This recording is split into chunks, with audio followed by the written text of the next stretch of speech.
Assalamualaikum warahmatullahi wabarakatuh. Kembali lagi di channel Mak Saufa. Alhamdulillah di kesempatan kali ini Mak Saufa mau sharing 5 alasan kenapa gaji kamu itu selalu ngepas.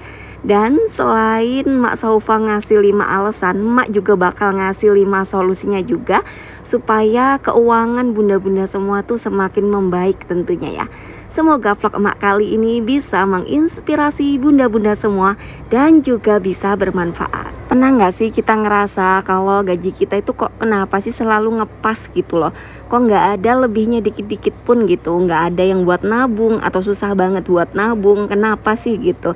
Nah, mungkin salah satu dari beberapa yang emak bakal sampein nanti tuh pas sama bunda-bunda semua ya. Dan selain itu emak juga bakal kasih solusinya juga. Dan semoga setelah video dari emak ini bunda-bunda semua tuh jadi lebih semangat lagi dalam mengelola keuangan. Dan tentunya lebih semangat lagi supaya kehidupan kita tuh jadi bisa lebih baik tentunya gitu ya bunda ya. Jadi kita bisa nabung, kita juga bisa mewujudkan cita-cita kita satu persatu, mewujudkan keinginan kita satu persatu. Kenapa? Karena kebutuhan kita itu setiap tahun itu tuh akan selalu bertambah ya bunda ya. Akan selalu bertambah. Anak mulai sekolah, terus kita juga harus butuh rumah, butuh kendaraan dan lain sebagainya. Itulah kenapa kita harus memiliki tujuan hidup, harus memiliki tabungan supaya kita bisa mewujudkan. Alasan gaji kita selalu ngepas yang pertama itu mungkin ya pengeluaran tuh yang tidak seimbang. Nah, pengeluaran yang tidak seimbang tuh maksudnya adalah jadi kalau kita punya contoh ya penghasilan 5 juta. Tentunya kita nggak boleh memiliki kewajiban lebih dari 30% gitu ya, sesuai dengan kaidah-kaidah ekonomi yang emak pelajari. Jadi jangan sampai kita memiliki hutang tuh lebih dari 30%. Terus kebutuhan kita itu kita atur, kita kelola 50%-nya aja. Selanjutnya yang 10% bisa kita gunakan untuk hiburan, 10%-nya lagi kita gunakan untuk tabungan dan juga sedekah. Ya kira-kira seperti itu ya. Tapi bunda-bunda juga bisa kok kayak mengelola keuangan sesuai dengan bunda sendiri gitu. Yang penting bunda bisa minimal menabung, terus bunda juga bisa mengelola kebutuhan-kebutuhan bunda dan bisa mencukupi semua. Jadi nggak harus persen-persennya itu nggak harus kayak gitu. Dan selain itu solusi dari emak yang pertama itu kita bisa menabung di awal gajian. Jadi supaya kita bisa menabung gitu ya, punya tabungan meskipun sedikit, kita bisa menabung di awal gajian dan tabungannya itu berbentuk emas seperti itu ya, supaya nggak mudah dicairkan atau nggak mudah diambil gitu. Jadi cobalah menabung di awal, tapi disesuaikan lagi sama kemampuan ya. Jangan kita nabung yang jor-joran gitu juga, karena itu pastinya bakal gagalnya gitu. Nah selanjutnya kita juga bisa merubah budgeting sesuai dengan kemampuan kita, sesuai dengan kehidupan kita. Karena budgeting setiap keluarga itu meskipun penghasilan sama, jumlah anggota keluarga sama, tapi budgetingnya bisa berbeda-beda loh. Karena disesuaikan sama tujuan hidup, terus bagaimana dia kesehariannya, terus pengeluaran-pengeluarannya apa aja itu pasti beda banget. Jadi supaya gajiannya itu ada lebihnya, terus kita juga bisa nabung, bunda-bunda bisa mulai menabung di awal dan mulai menabung emas, atau itu mau emas perhiasan atau emas logam mulia. Intinya bunda harus punya tabungan dari sekarang ya, karena kehidupan akan terus berjalan dan kebutuhan akan terus bertambah gitu ya bunda ya, seiring berjalannya waktu. Jadi ayo mulai kita kelola budgeting kita dari sekarang supaya gajian tuh nggak selalu ngepas, nggak selalu minus kayak gitu ya.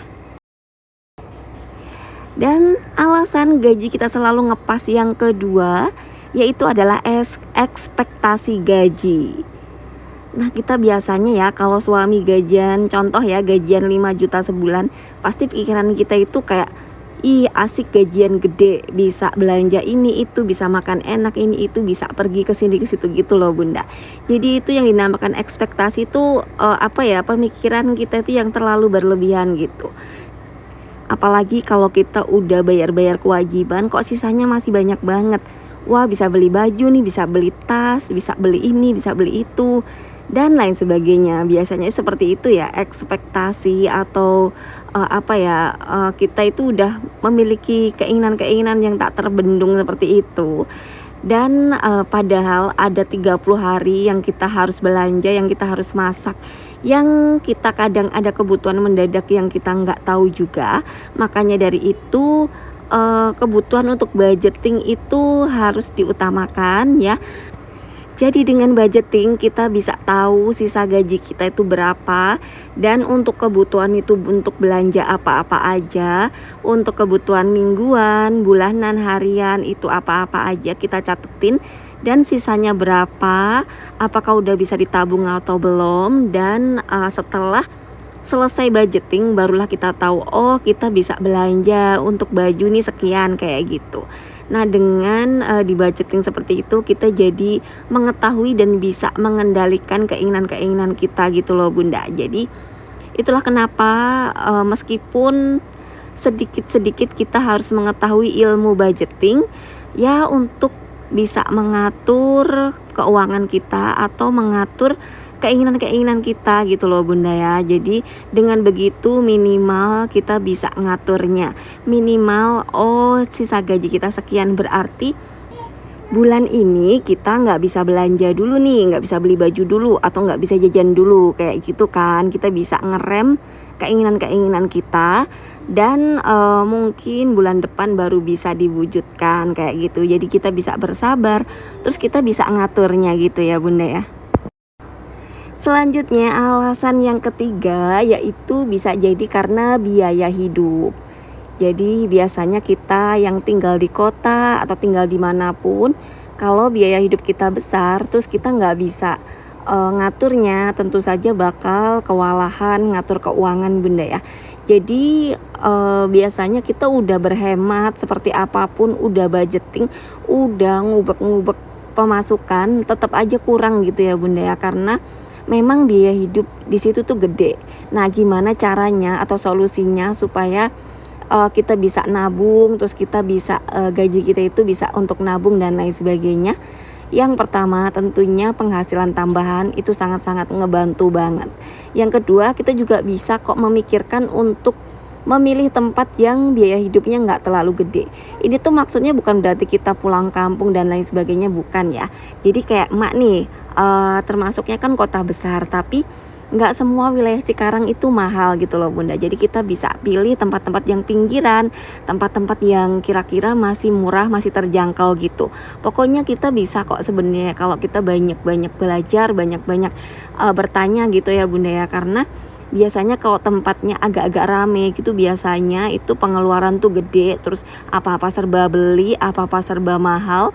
Terus kita nanti biar nggak kewalahan ngatur keuangan, kita bisa pindah cari tempat kontrakan, rumah yang kira-kira itu yang terjangkau aja sama kemampuan kita.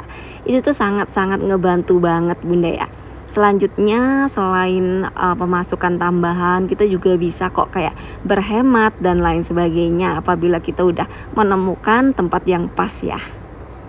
Karena pengalaman emak sendiri, kalau emak tinggal di tempat yang kira-kira tempatnya rame, eksklusif, perumahan mewah dan lain sebagainya, tentunya di situ bakal beda dong ya pengeluarannya sama yang istilahnya perumahan yang istilahnya pinggiran. Terus mungkin tempatnya lebih terjangkau, apa-apanya lebih murah dan lain sebagainya, seperti itu loh maksudnya Bunda ya. Jadi itu tuh sangat ngaruh banget, termasuk Mak Saufa juga pernah yang ngerasain tempat yang apa-apa tuh serba mahal, dan akhirnya itu ya lebih baik pindah aja karena menyesuaikan sama kemampuan. Selanjutnya alasan yang bikin gajian kita selalu ngepas adalah kebutuhan darurat. Nah, kebutuhan darurat ini emak bagi jadi dua ya, kebutuhan darurat yang benar-benar darurat, atau kebutuhan darurat yang memang kita bikin aja buat darurat aja gitu loh. Contohnya kebutuhan yang benar-benar darurat tuh ya kita dapat musibah, itu kan nggak ada yang tahu ya. Terus itu yang bikin pemasukan kita tentunya ngepas, karena untuk ini untuk itu yang kita benar-benar nggak ada persiapan sebelumnya. Dan untuk kebutuhan darurat yang kita buat-buat untuk darurat ya, contohnya kita jalan-jalan tahu-tahu pengen makan bakso, jadi kebutuhan darurat makan bakso di jalan, padahal uang kita itu lagi pas banget. Atau kebutuhan yang kita tadiannya itu nggak pengen main ke rumah temen ini, tahu-tahu main ke rumah dan bawa oleh-oleh kayak gitu ya contohnya, dan kita akhirnya mengeluarkan uang lebih. Tapi sebenarnya kayak gitu itu kita bisa aja kok ya solusinya, dengan tetap menyesuaikan sama kemampuan kita. Kayak contohnya kita memiliki tabungan untuk pengeluaran darurat, atau kalau seumpama kita memang harus mengeluarkan, kita keluarkan sesuai sama kemampuan kita. Sebenarnya bisa-bisa aja sih, atau kita keluarkan saat ini dan di lain waktu kita ganti lagi. Itu juga bisa juga. Jadi sebenarnya bagaimana kita aja sih cara mengelolanya gitu ya Bunda ya. Pokoknya kita bisa aja asal kita disiplin sama diri sendiri supaya tetap berjalan gitu ya Bunda ya. Budgeting kita itu tetap jalan serasi seimbang gitu, terus nggak sampai ngepas banget. Selanjutnya, alasan yang paling menentukan faktor keberhasilan budgeting yaitu keinginan. Ini adalah faktor yang paling bikin keuangan kita tuh yang bikin ngepas banget itu ya keinginan ya. Jadi kadang kita pengen tahu-tahu pengen ini, tahu-tahu pengen itu, dan kalau nggak kewujud itu kita kayak kepikiran, terus kita jadi kayak malas ngapa-ngapain kayak gitu. Contoh aja ya, faktor yang bikin gaji kita selalu ngepas yaitu keinginan untuk jajan, keinginan untuk jalan-jalan, keinginan untuk membeli sesuatu yang di luar prediksi atau di luar kemampuan kita. Seperti itu biasanya itu langsung bikin gaji kita itu langsung ngepas banget gitu. Dan keinginan-keinginan itu tuh biasanya harusnya itu bisa direm. Caranya ya kita tulis wishlist aja dulu, kayak tahu-tahu pengen ini nih, ya udah wishlist dulu, nabung dulu, sabar dulu gitu. Coba ditunggu seminggu nih, masih butuh enggak. Jadi pinter-pinternya kita aja mengelola keinginan kita, pinter-pinternya kita cara ngehack biar kita itu nggak kepikiran sama keinginan kita itu. Terus lebih banyak bersyukur, lebih banyak kayak ngelihat orang-orang yang di bawah kita, kayak kita harus banyak-banyak bersyukur dengan apa yang kita miliki, dan bagaimana cara kita merawat apa yang kita miliki dan menikmatinya sekarang, supaya kita itu nggak banyak pengen ini pengen itu kayak gitu ya Bunda ya. Karena biasanya kita itu kayak kurang bersyukur aja gitu loh sama apa yang sudah kita miliki, dan setelah kita kehilangan gitu baru kita ngerasa oh ternyata selama ini tuh kita harusnya banyak bersyukur ya kayak gitu ya enggak sih. Ya itu sih sekelumit beberapa alasan dan juga solusi. Mudah-mudahan vlog emak ini bisa menginspirasi bunda-bunda semua dan juga bisa bermanfaat. Terus mohon maaf ya apabila Mak Saufa ini ada salah-salah kata dan perbuatan, jadi mohon maaf, dan boleh komen di kolom komentar, mungkin ada lagi faktor-faktor yang bikin gaji kita itu ngepas. Nah demikianlah vlog Mak ini, semoga bisa menginspirasi bunda-bunda semua. Terima kasih dan wassalamualaikum warahmatullahi wabarakatuh.